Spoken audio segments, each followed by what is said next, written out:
Okay, so let's solve this real quick, and then we'll go back and finish doing our conversion tool in Game Salad. So 77 divided by 2 is what?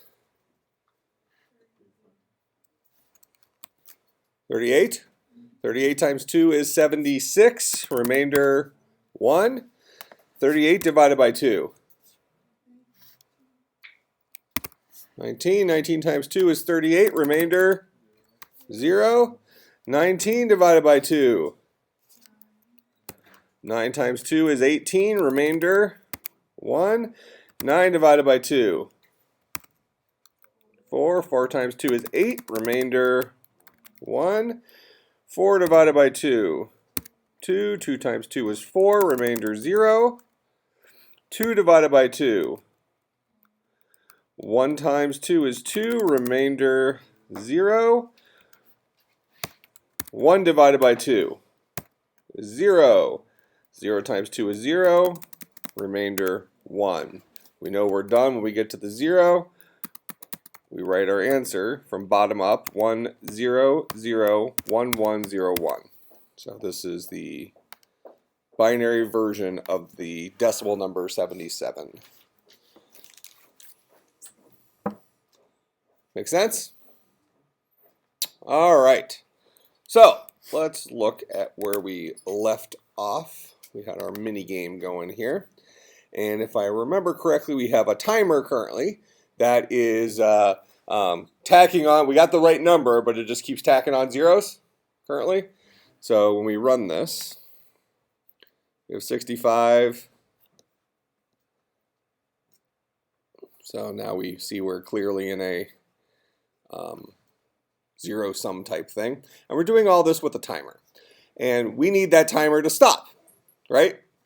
Actually, kind of an interesting thing. You can see what happens with the text field on a actor when it gets too big. It just flows right off the actor. All right, so we need that timer to eventually stop. How are we going to pull that off? Well, we go in, this is the guy where the timer's at, right? So here's our timer. Every half second we're doing this. We could certainly make it go quicker if we wanted to. We just wanted to be able to see the math. We are changing some stuff over and over and over again until what happens? We're just doing this for good, aren't we? So what are we doing? We're changing the current mod to our random number mod 2. Did I actually just remove something?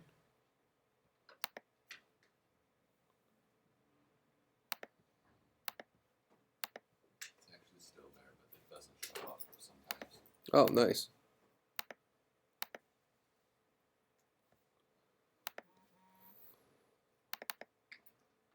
Okay, perfect. So then we're going to set our random number equal to itself minus the scene's cur mod divided by 2. So we'll whittle that random number down. Okay, now remember, this is where we have two variables, the random number and then the random number to display. So the random number to display is never changing. That way, that number in the upper left-hand corner is always the same, the original random number. But we're going to whittle down this random number value each time through. And then we are going to ultimately update our text to display, which the longer bar on our screen is showing, to whatever it currently is with the cur mod concatenated onto the front. So we're building it backwards, right? But we only want this to keep happening as long as what is true. Well, we look back here and we see that we were done when we got to a 0 here, correct? So what's this value? What's 77, 38, 19, 9? Random number? Okay. So as long as random number is not equal to 0, we're going to keep doing this stuff. So we'll throw a rule in here.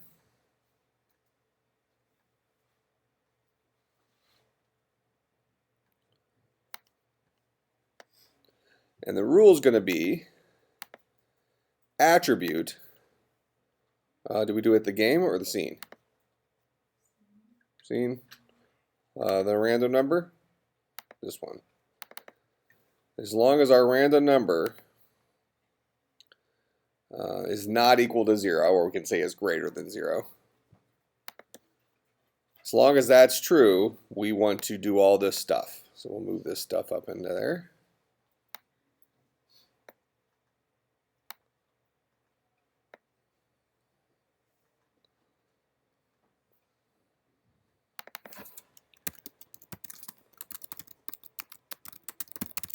So that rules now, should I continue to convert? Okay, this is still happening every half second regardless. We're going to ask this question. All right, so we'll go ahead and save.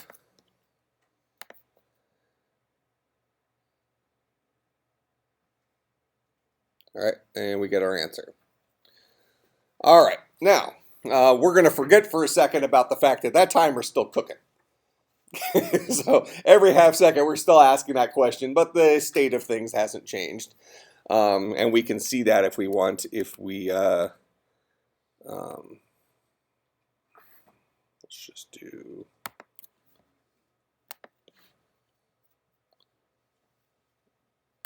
we'll put it inside here. We'll create another timer. We'll just throw it at the top so we can delete it. And we're going to say after, let's say 15 seconds. That should be plenty of time. We're going to change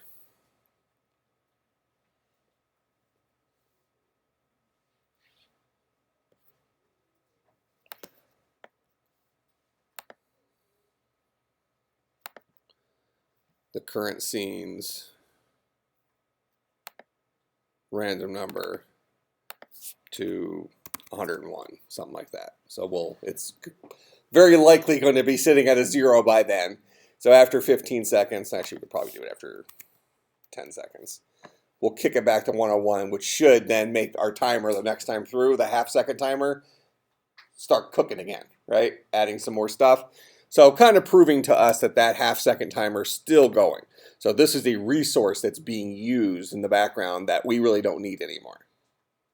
Okay, so we'll see that happen.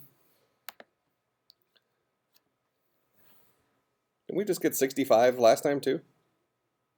You hard-coded it. Oh. It's just bad luck. All right. So we see it cooking again. All right. So I'll take that timer out. I hard-coded it so for testing, right? Okay. So we'll kill off that extra timer.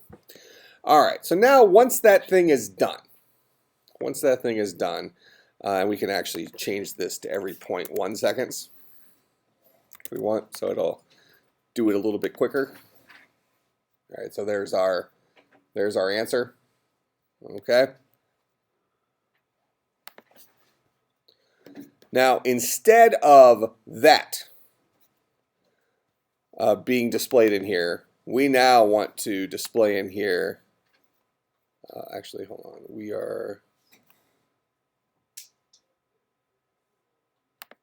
It's text to display. Let me just check something here real quick. Okay. That's still linked. We're just linking it here, our text to display. Somewhere in here we must be doing that.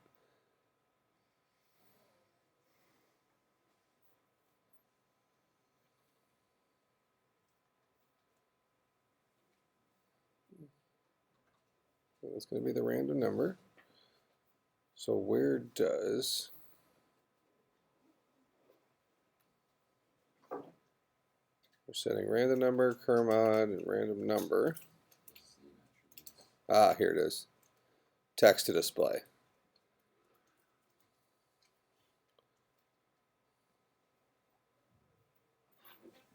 All right, so we need to have another variable for the current value. We were just using text to display because this guy was already showing it.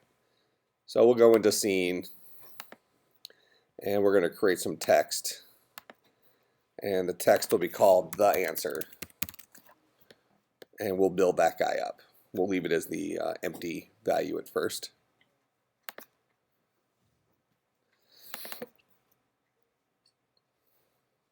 So now inside here, instead of adding stuff onto text to display like we do down here,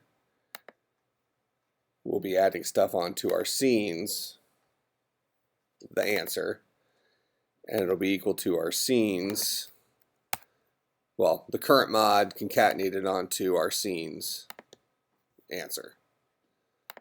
So we're just building up the answer inside of a variable now. Make sense?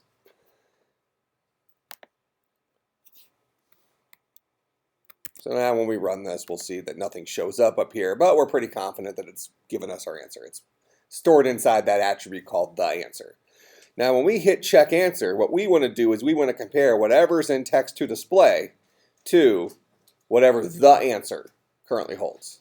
All right, and that's going to tell us whether or not we have the right value. All right, so we need to, I mean, right now we can still build out this guy, but we won't get the right answer yet. So we're going to go, we need to write up the logic for check answer.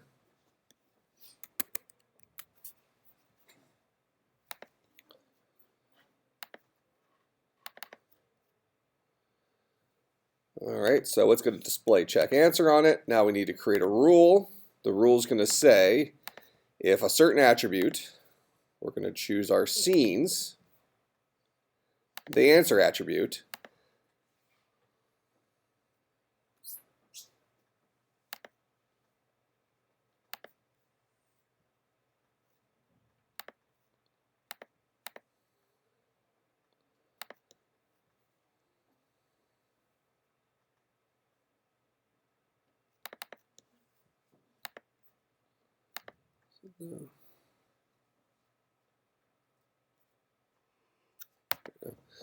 I think that should do the comparison correctly. Both of these guys are of type text, so the text Boolean operators allows us to ask, does one of them contain the other? Does it begin with the other? Does it end with the other? Is, I think, should be equals. All right, and if that's true, we need to have a couple of new scenes, just for the sake of sanity here.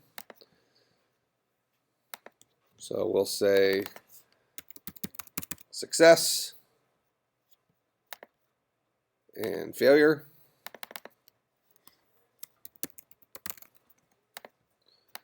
And on the success scene, we'll throw a generic out here. And we'll make this guy display some text in black.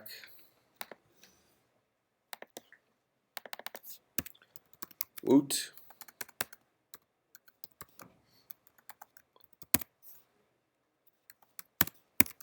Should pick something I can spell. All right, so that's what that guy will show. And then failure, we'll put a generic out here.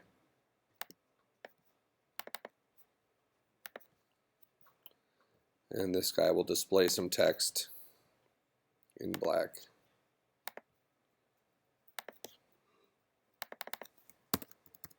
Boo.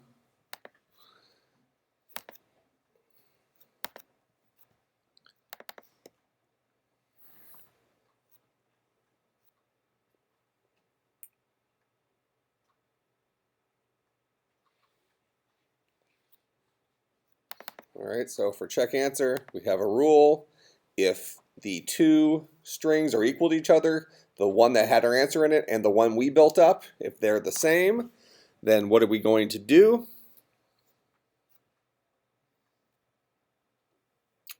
We're going to change scene to the scene success. Otherwise, we will change scene to the scene failure.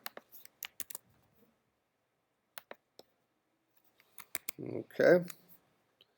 So we're converting 65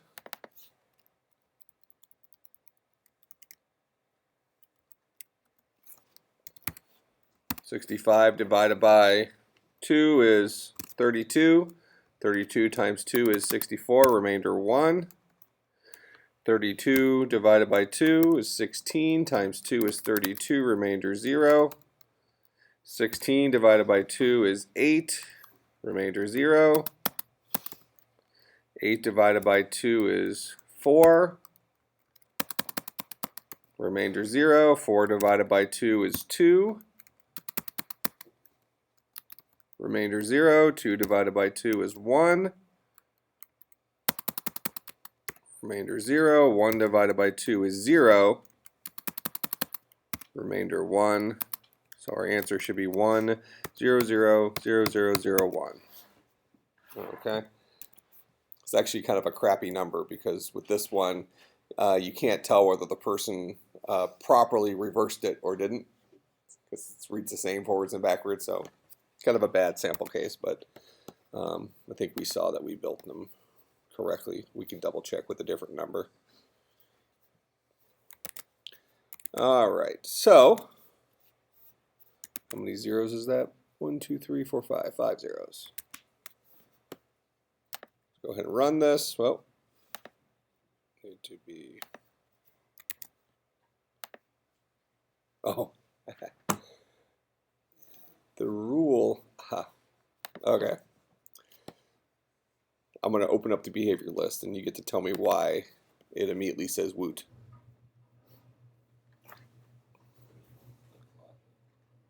Yeah, I'm not detecting this only on a click. I'm just always asking that question on the same. And at first, both strings hold nothing. So right off the bat, they're both equal to the empty string. So they're not equal to, they're equal to each other as soon as this game starts. Because this rule, did I win, isn't associated with the click. So what I can do is I can add actor receives touch inside, and I have to say all of these are true. If these two strings are equal and I received the touch event, then I'm going to change scenes.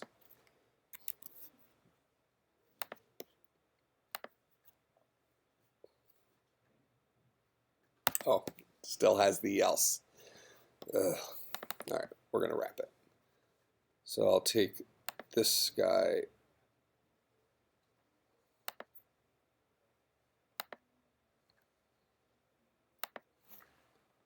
I can't delete.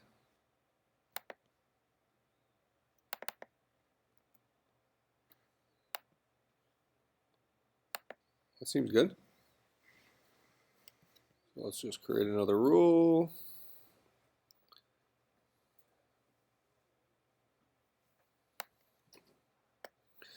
This rule's actor receives touch inside. Inside there, we're going to have another rule that says a certain attribute, what attribute, current scenes, the answer is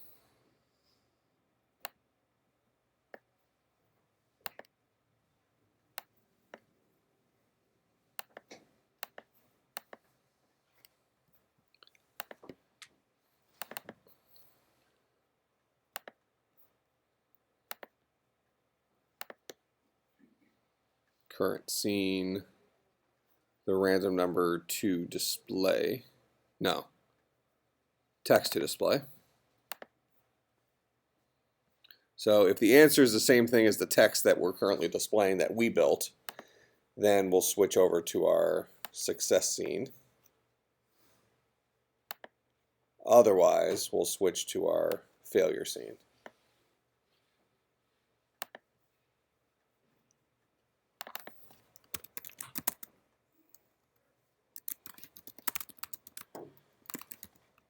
This is, was a touch event heard? And this was, did I win?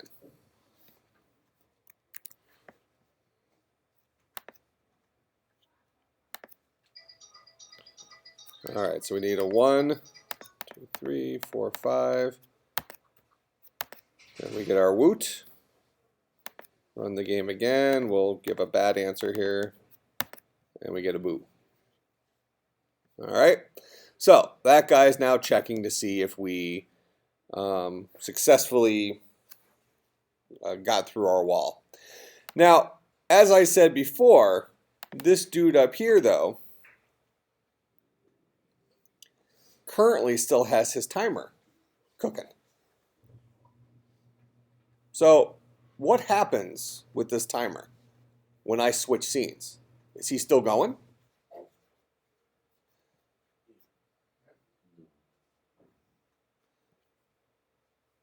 So let's do something here. I'm going to have in the otherwise of this. So once this, should I continue to convert, once that guy changes, okay, once he's, once this rule is false, I'll no longer be changing stuff. So what I'm going to do here is I'm going to change an attribute. I'm just going to start incrementing our random number from 65 up to something else, just so we see that changing each time through. Okay, and I'll slow this down also. Well, that's actually probably not that important. So I'm going to change an attribute. And we're going to change our current scenes, the random number, equal to our current scenes, the random number plus 1.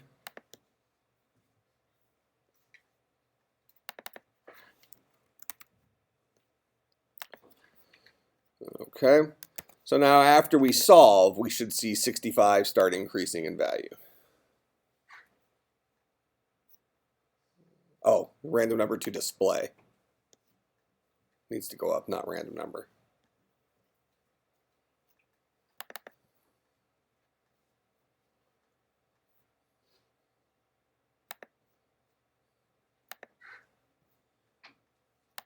This guy.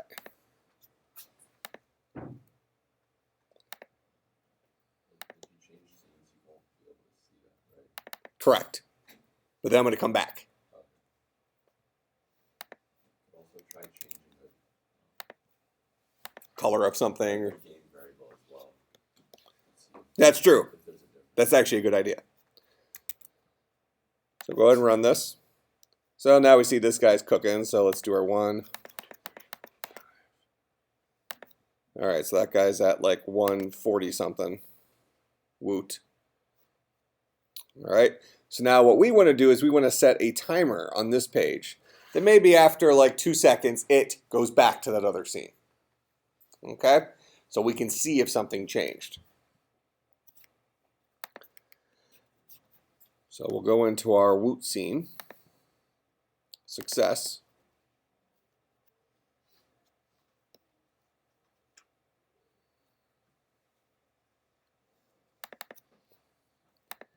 And we'll throw a timer in here.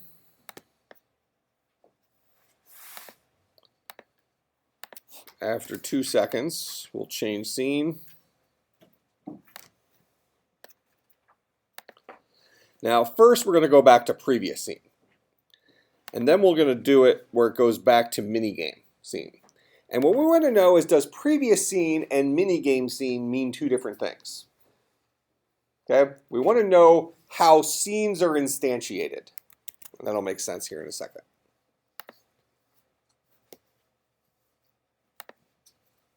Back to our minigame. So when we get to woot,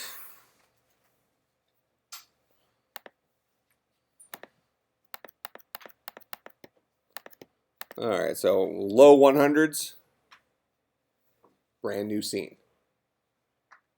Brand new scene, right?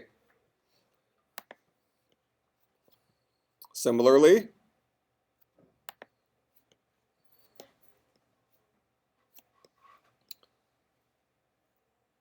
let's do this.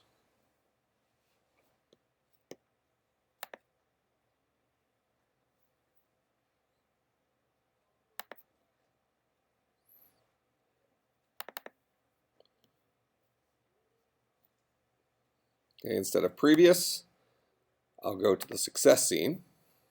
I'm sorry, I'll go to the minigame scene. And we should see this is also a brand new scene. So the question is, when we left that scene, did that scene die? Okay, becomes kind of a problem. Because if Mario's halfway through the level and we leave that level and come back, should Mario have to start off at the very beginning? Typically, we don't want it to work that way. So let's work.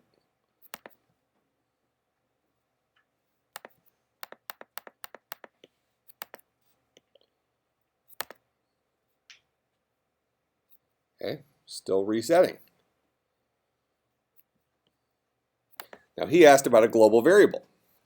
So let's say inside of this scene, well,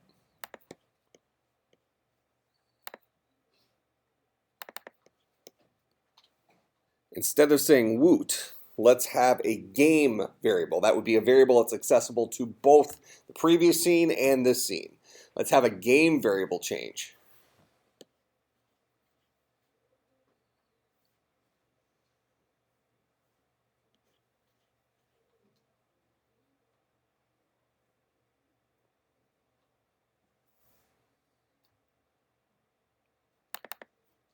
All right, well, first I need to create the variable. So game attribute, we'll create an integer. We'll call this guy global count.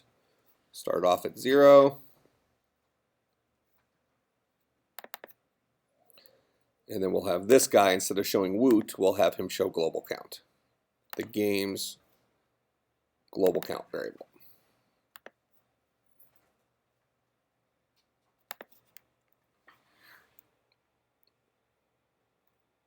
And then we need to go back to our mini game scene and have that otherwise increment global count instead of the random number to display.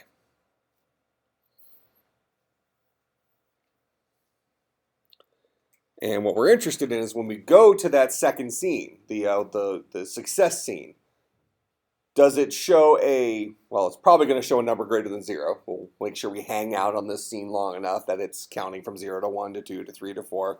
So let's say it's at 23 or something like that.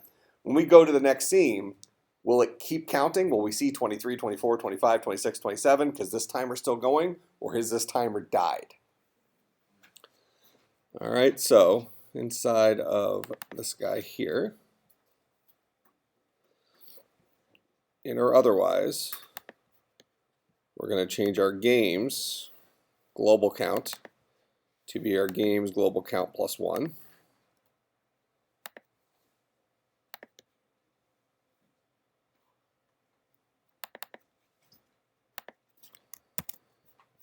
Save that.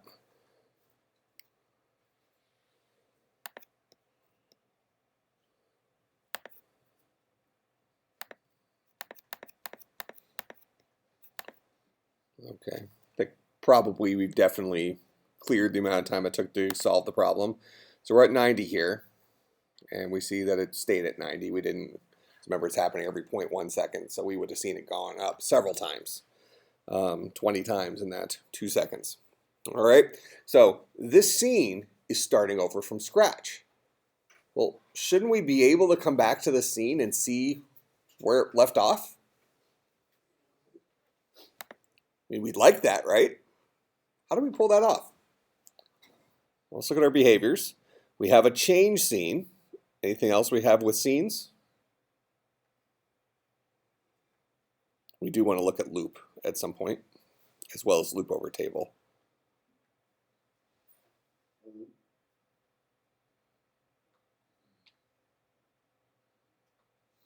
So the only way we can get to another scene is by change scene. But let's say that I want to come back to our scene and have it pick up where we left off. How would we pull that off, knowing what we know now? In terms of only the tools we have available to us now. What's the current state of the scene? How can we define the current state of the scene?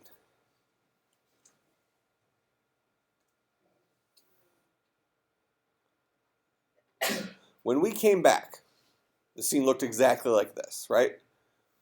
If we left it in its current state, it would have looked like this. Correct? So this variable would have been pre-filled in. We also know that behind the scenes, an answer also was created. Correct? We have that answer variable that belongs to the scene. That is the binary version of this. So we need that to go back. Similarly, let's do this. Let me go back to our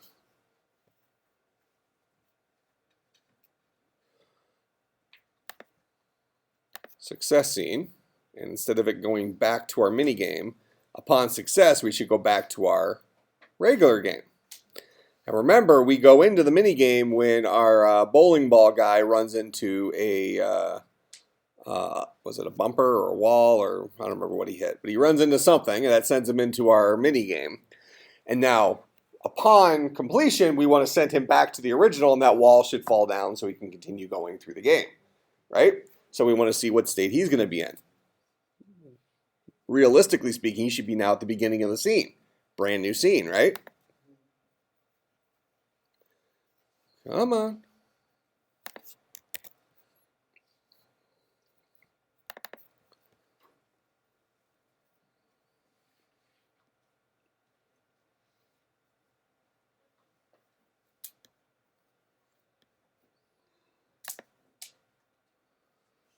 Okay, so we're going to go over to the initial scene after 2 seconds.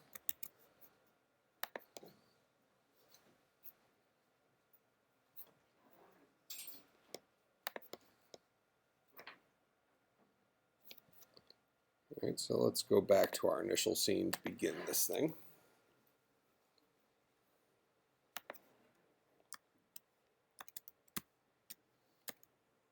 Oh. Survived. All right, so now we're in here. Solved it. That was just our random number. So now we're back here, but we're at the beginning. All right, so we're going to need to figure out, I mean, ideally what we want to have is we're already past this guy, and we'd be sitting right here, wherever we bumped into the wall, and then we want that wall to fall down. That make sense? Okay, so we're going to have to be able to manage those transitions. And we're going to look at that on Friday. Now, what I want to talk about for the rest of today, though, is our midterm exam, which will be on Wednesday. So let me close this.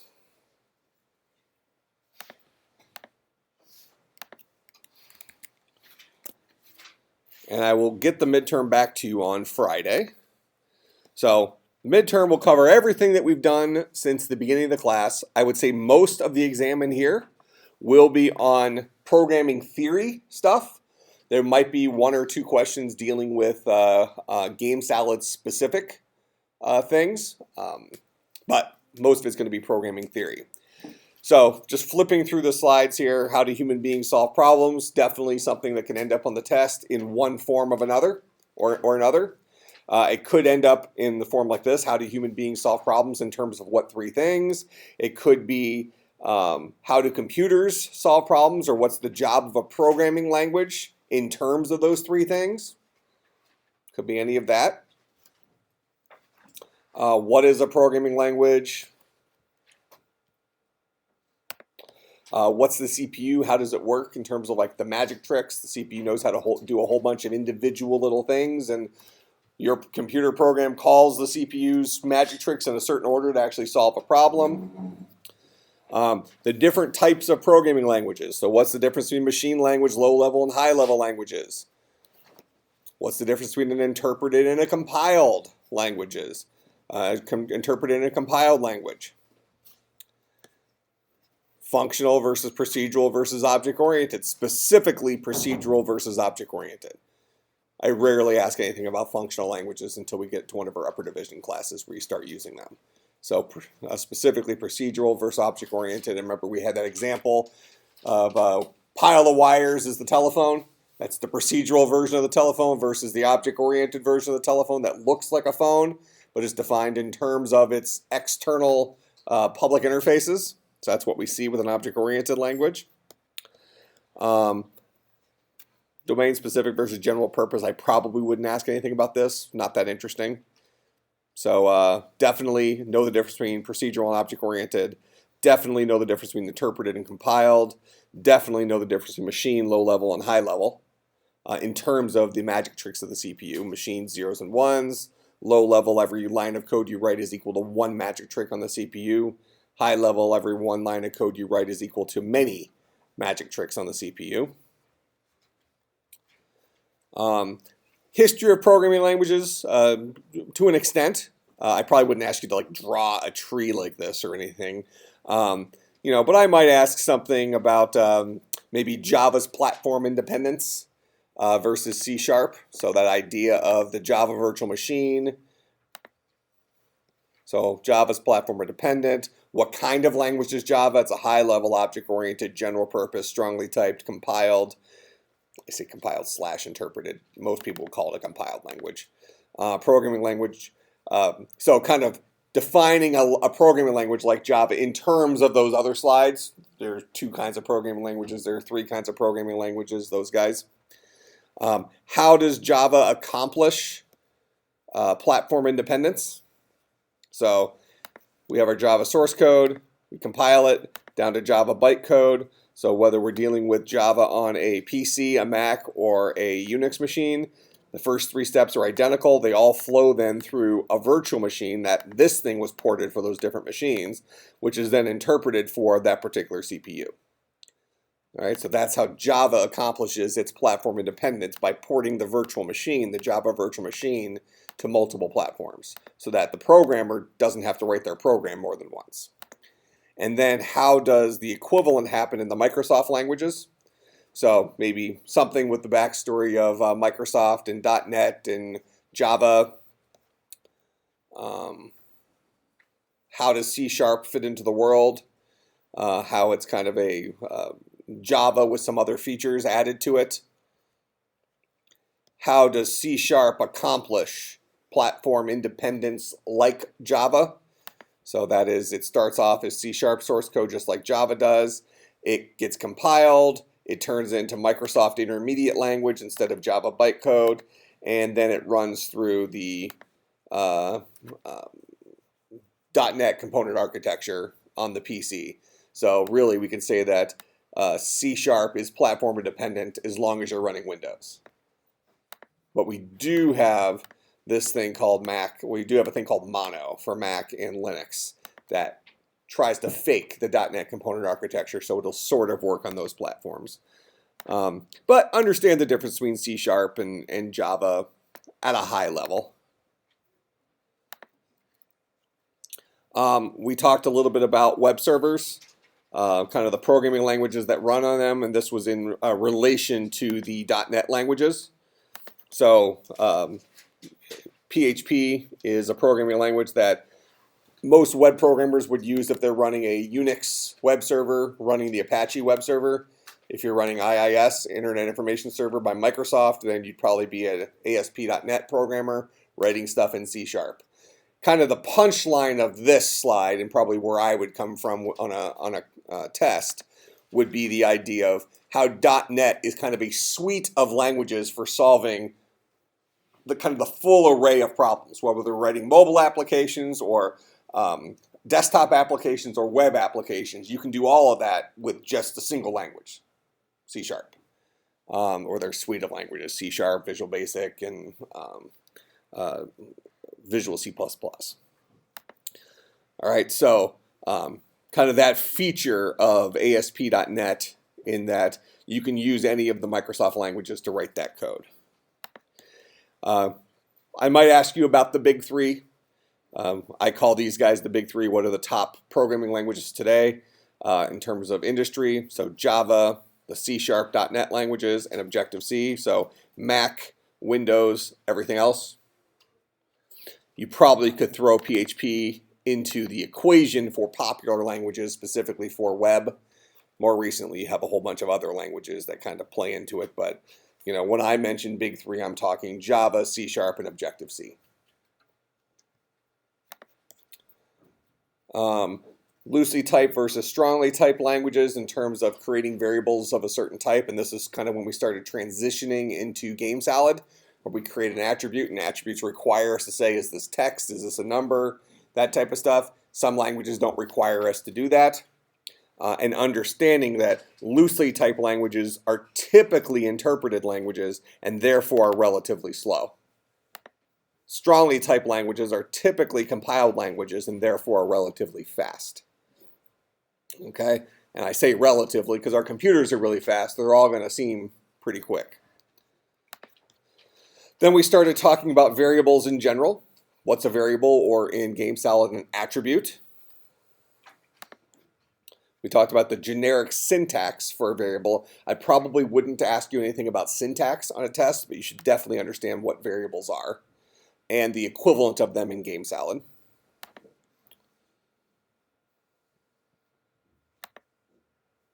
Certainly converting numbers, be able to convert from decimal to binary and binary back to decimal, be able to go both directions. I can almost guarantee you there'll be a question on converting. Might even be two going each direction. Also converting between bits and bytes. So for instance, I might give you a question that says, how many kilobytes per second can you download if you download at maximum if your internet connection is 20 megabits per second? Megabits, little b, versus kilobytes, big B. So be able to convert between these two things. Difference between ASCII and Unicode. So ASCII is the American standard code for information interchange. I don't care if you know what it stands for, but understand that it's a mapping from some number. So typically it would be, in this case, an 8-bit number to a character, because computers like storing numbers, human beings like reading characters.